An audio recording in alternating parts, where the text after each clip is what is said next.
দেখতে দেখতে অগ্রহায়ণ মাস পেরিয়ে গেল আর আজ অগ্রহায়ণ মাসের শেষ দিন। সবার বাড়িতেই মোটামুটি আজকের দিনে সুরুচুকলি পিঠে করা হয়। এদিকে আমার মাও বসে পড়েছে সন্ধ্যা থেকে পিঠে বানাতে।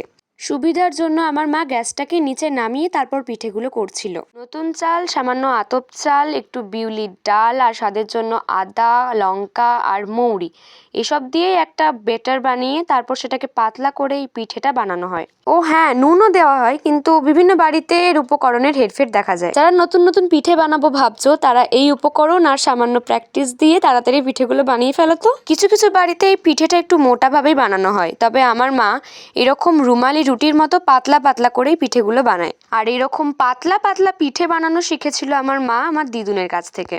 তেমন ভাবেও আমি এখন শিখছি আমার মায়ের কাছ থেকে। শেষের দিকের পিঠেগুলো আমি করেছিলাম, আর স্ক্রিনে এখন যার হাত দেখতে পাচ্ছ সেটা আমারই হাত। আমি পাটিসাপটা, পিঠে এসব খেতে না প্রচন্ড পছন্দ করি। আর পাটিসাপটা বানানোর জন্য আমার মা তাই সকালবেলায় বাবাকে দিয়ে খোয়া আনা করিয়েছিল। আর এই পাটিসাপটা বানানোটা আমিও কিছুটা শিখে গেছি। আর পিঠেগুলো কেমন হলো সেটা আজ আমি খেয়ে বলবো না, বলবে আমার বোন। তো ওর মুখ থেকেই শুনে নাও পিঠেগুলো কেমন লেগেছে ওর। দারুণ। কতটা দারুণ? এতটা দারুণ? বাহ।